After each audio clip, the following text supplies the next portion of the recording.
You get a phone call at midnight. Hey, mom's fallen, broken a hip. What's your medical wishes? What are you going to do? Say, I'm going to hop on a plane, fly to that state, get the paperwork, and get back to you in a day or two? No. Like, these are things you need to have on hand. Mm-hmm. And being married does improve it with couples. And so you can make some decisions for your spouse. But it's not to the same level of having the piece of paper and the power of attorney and all that. You need to have this, and you need to know what to do with it. It's not even just enough to have this knockbox of a whole bunch of paperwork, but you've got to have it ready and access to it.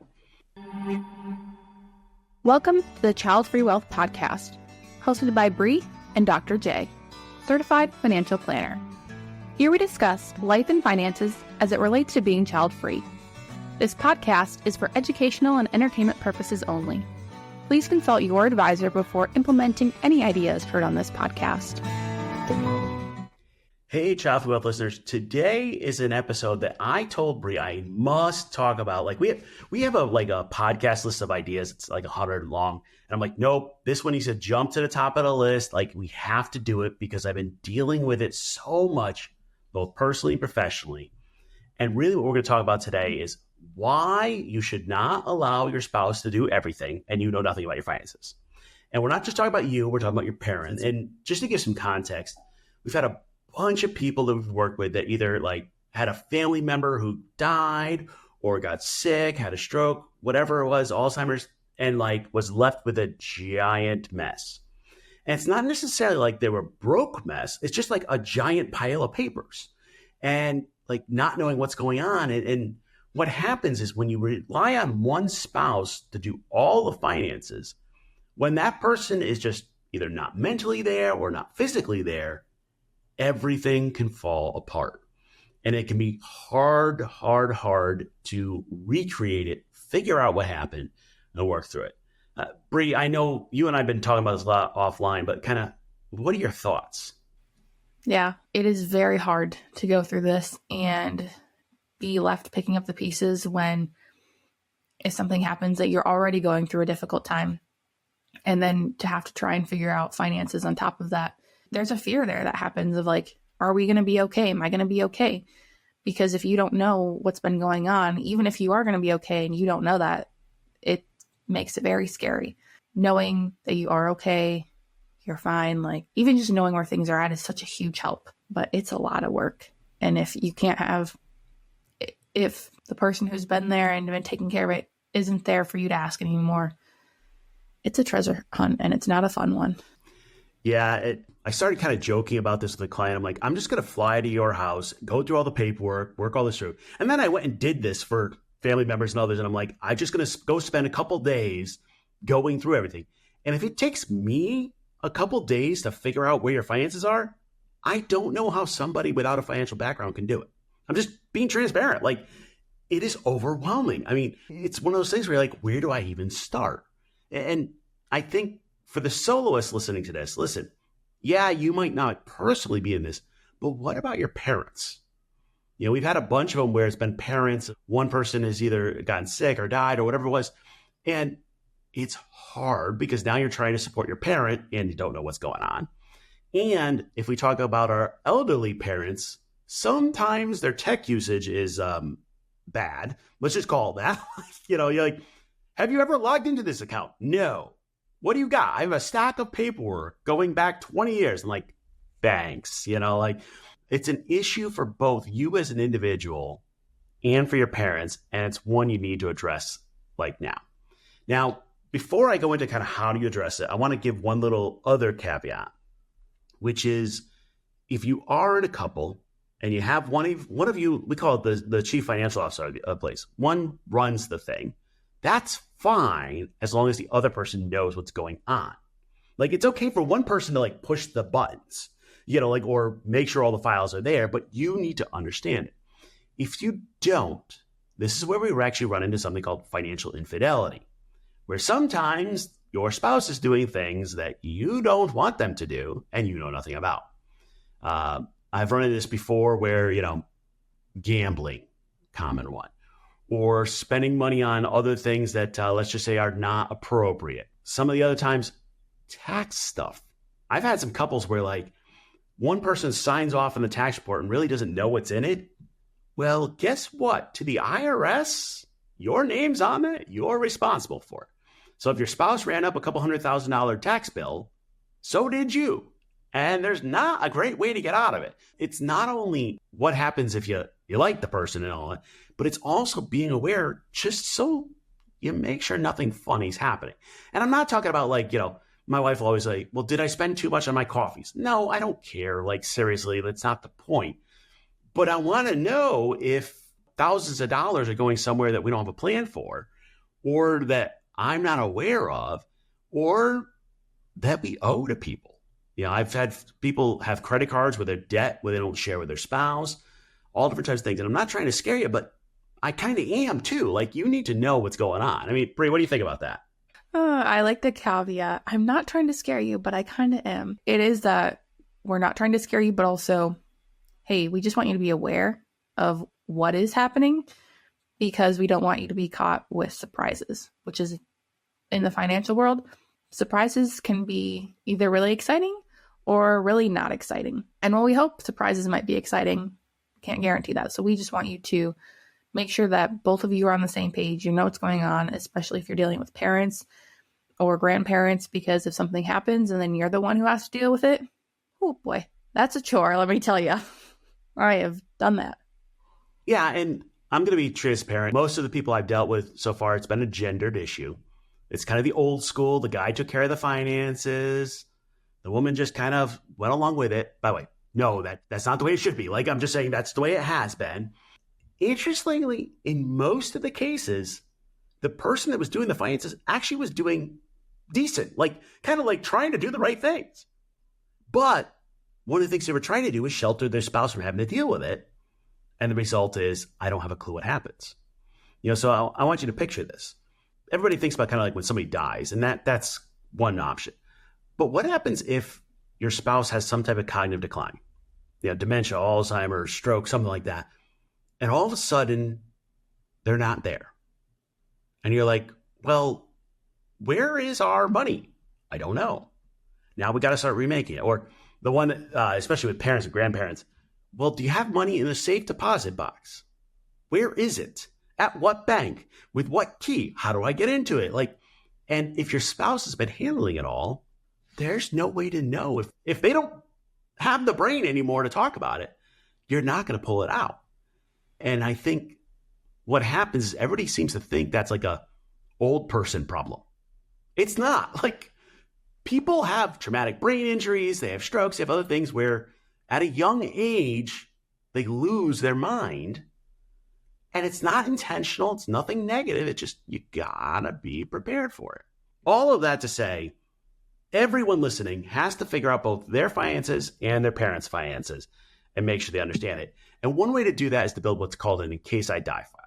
And this is one of Bri's favorite things to talk about. So Bri, talk to me about an in case I die file. And by the way, you think I'm joking. No, like, she absolutely loves talking about this. Yeah, I do. And I have been going back and forth a lot with family. And guess who just got one delivered to them a few days ago? And I was like, surprise, Mom and Dad. This is what we're doing now. Here's your gift. Just fill out all these forms. Thank you. Yeah. I'm like Oprah with these. I ordered a knock box, and okay, stands for next of kin box.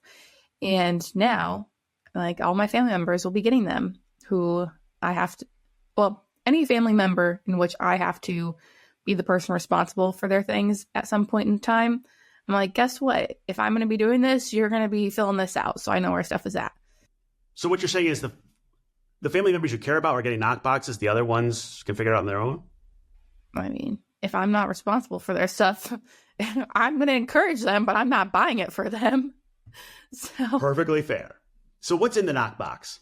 And by the way, we don't get anything for selling knock boxes. We just like it, like there's a bunch of different, there's apps, there's journals. I don't care what you use for your in case I die file.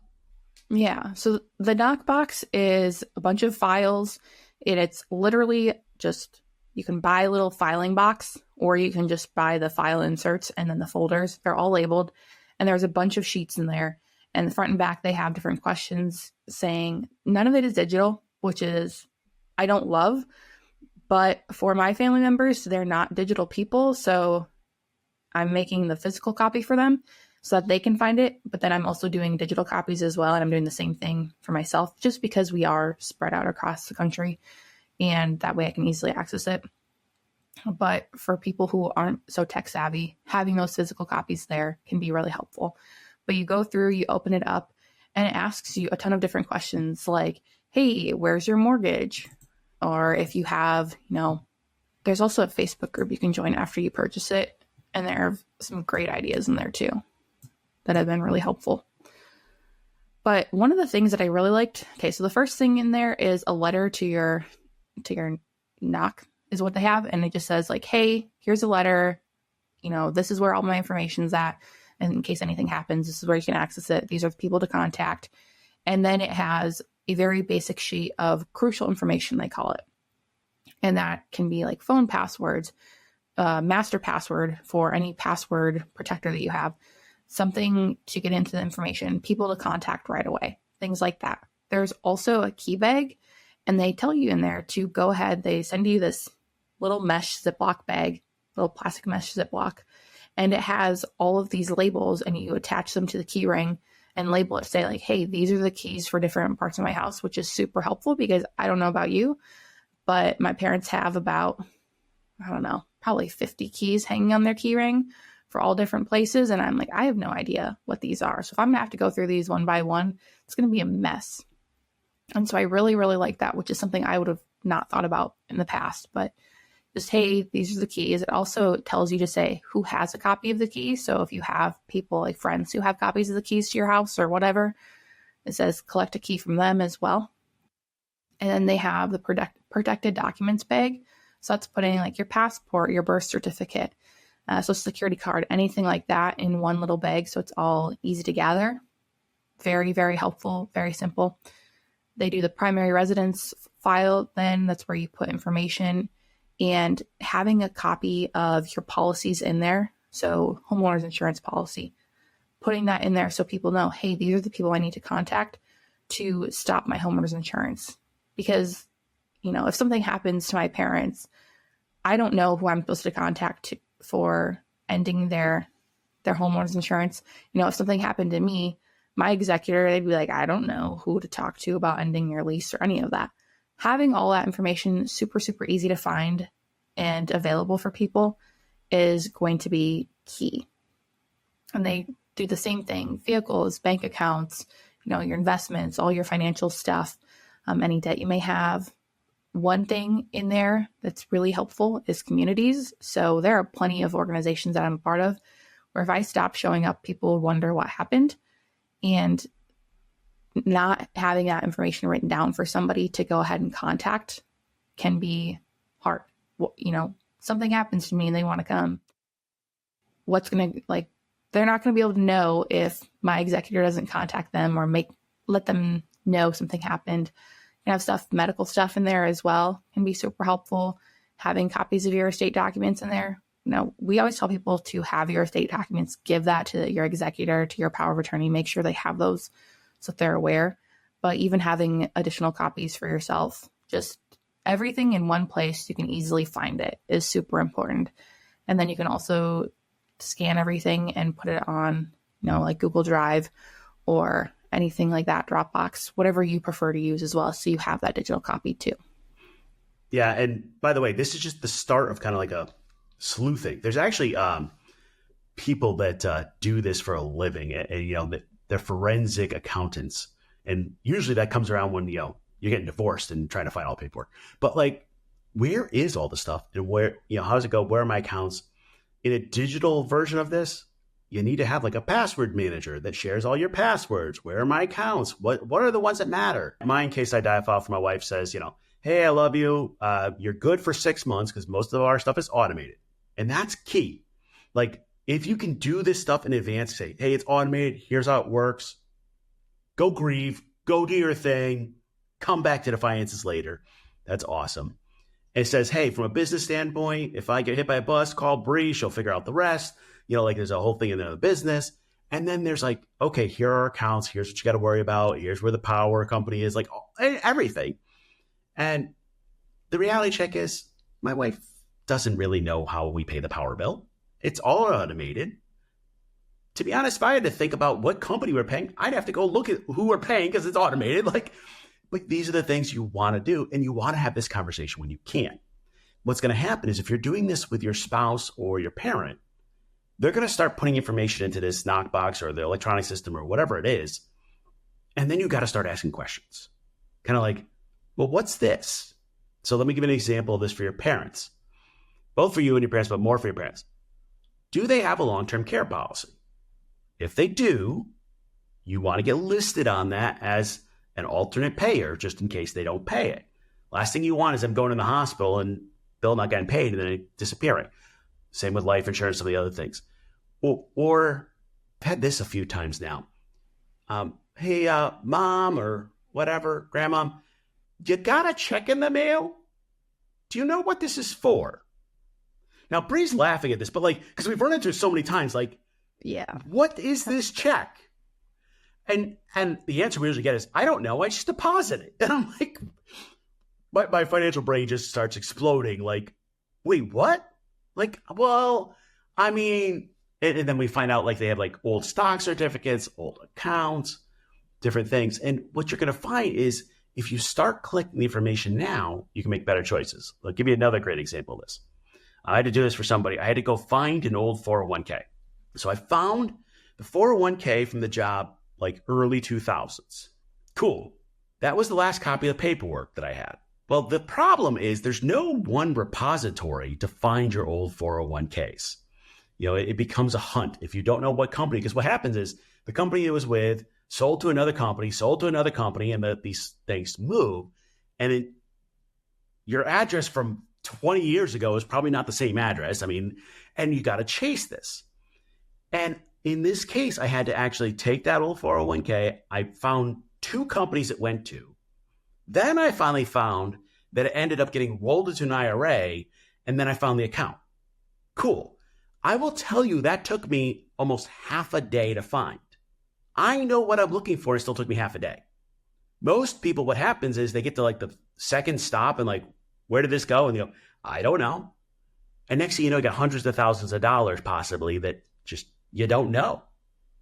That's the problem if you don't have all this information and if you don't update it regularly. So what I want you to do is you're going to build that knockbox, that in case I die file. But then you should have at least a quarterly kind of update. Hey, this has changed. This is not, anytime you move, you need to change it. You need to be updating that so that it makes sense. With your parents in particular, you need to be thinking about the things that you and I don't do daily. I use the example of a safe deposit box. Bri, do you have a safe deposit box? No. Right. Neither do I, because what the hell is that for? But our parents do, and our grandparents do. That was the old school. And I have found some amazing things in people's safe deposit boxes. And I've also found ones that they're just paying for every year. Nothing's in it. Do they have that? Paper stock certificates, gold and silver coins, jewelry, valuables, I don't know what. And I will just keep asking hundreds of questions and they'll go, no, I don't have that. No, I don't have. Well, I thought of, and all of a sudden you're like, how did you not tell me you got 20 acres of land in Florida? I don't know why they all have acres of land in Florida, but they all seem to have swampland in Florida. But so how'd you not tell me about that? But these are the type of things people don't think about. For those of us of the younger generations, let's call it that, ask about their crypto. What do you got? Where is it? Is it in a hot or cold wallet? How do I access it? There's a big legal case going on right now. The hard wallet is literally you have it on a drive, and they have this drive, but they don't have the password to get into it. And it's over $100 million of crypto, and there's no way to get into it. And chances are the family's going to get nothing. You have to have a plan for that. You also have to know what their documents are. Will, power of attorney, medical power of attorney, financial power of attorney. What are their wishes for burial or cremation or all these things that nobody wants to talk about that you have to? And when I say you have to, I mean now. And we'll include in the show notes, there's actually an article from Women's World that I was part of that looked at what questions to ask your parents. But you want to be asking the same things to your spouse. What do they care about? What does make a sense? And now we get into a unique thing because you've got to be able to handle it for your spouse, but then also your quote unquote next of kin has to be able to handle it for you. And the problem is if you don't have paperwork saying who makes decisions for you, it becomes a nightmare. So this is the estate plan, the executor, the power of attorney, all that. And what happens is if you don't announce, if you don't say, hey, I'm going to say, like, for example, Bri is my executor. Well, if I don't say that, they're just going to look for my next of kin. And I'm right now in Tennessee and all my family is not in Tennessee. They are not going to find them. That's a big deal. And if you don't have somebody you trust to be your executor or power of attorney, come back to us later in the year. We're actually working on a solution. We're partnering with a trust company that will actually be able to serve as your power of attorney executor because it's a big deal. In California or Arizona, you can appoint a professional fiduciary. In other states, there's not really a great solution. So we've been working on one for about the last 3 years. So we're finally getting to the point where at the end of the year, hopefully all the regulatory stuff will be done. So we'll be able to help you. But you need to tell that person where everything is and get them the electronic copies. So Bri, are you the executor power of attorney for anybody else besides me? Because I just made you mine. Yep, I am. Do you have a copy of the paperwork? Sometimes it's like prying it out of fingers, but I know exactly where to get it. So yeah, you know exactly where to get it, but it's in another state. It is.